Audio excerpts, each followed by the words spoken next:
നോമ്പെടുക്കാൻ ശാരീരികമായ പ്രയാസം അനുഭവിക്കുന്ന വാർദ്ധക്യാവസ്ഥയിലെത്തിയ വൃദ്ധരായ ആളുകൾ നോമ്പ് ഖളാ വീട്ടേണ്ടതുണ്ടോ അതോ മുദ്ദ് മാത്രം കൊടുത്താൽ മതിയാകുമോ?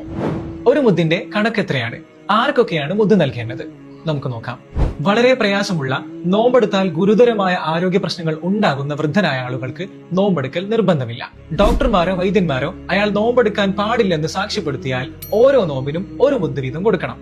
സ്വന്തം നാട്ടിലെയോ അയൽ നാട്ടിലെയോ പാവപ്പെട്ട ആളുകൾക്കാണ് മുദ്ദ് നൽകേണ്ടത്. ഇനി എത്രയാണ് ഒരു മുദ്ദിന്റെ കണക്ക്? മുദ്ദ്, സ്വാ എന്നിവയൊക്കെ അളവുകളാണ്, തൂക്കങ്ങളല്ല. അതുകൊണ്ട് തന്നെ എത്രയാണ് ഒരു മുദ്ദ് എന്നുള്ളത് കൃത്യമായി പറയാൻ സാധിക്കുകയില്ല. പണ്ട് കാലത്ത് അളക്കാൻ ഉപയോഗിച്ചിരുന്ന ഒരു പ്രത്യേകതരം അളവ് പാത്രമാണ് മുദ്ദ്. മുദ്ദു പാത്രത്തിൽ കൊള്ളാവുന്ന അരി എടുത്തു നോക്കിയാൽ അരിമണിയുടെ ഭാരത്തിനനുസരിച്ച് അതിൽ വ്യത്യാസം വരുന്നതായി കാണാം. നമ്മുടെ നാട്ടിൽ കാണുന്ന ഓരോ അരികൾക്കും ഓരോ തൂക്കമാണ് മുദ്ദുപാത്രത്തിലുള്ളത്. അതുകൊണ്ട് തന്നെ ഒരു മുദ്ദ് എത്രയെന്ന് കൃത്യമായി പറയാൻ സാധിക്കുകയില്ല. എങ്കിലും അരി അളക്കുമ്പോൾ സൂക്ഷ്മത പാലിച്ചുകൊണ്ട് കൂടിയാലും കുറഞ്ഞു പോവരുത് എന്ന നെയ്യത്തിൽ 750 ഗ്രാം മുതൽ 800 ഗ്രാം വരെ അളന്നെടുക്കാവുന്നതാണ്.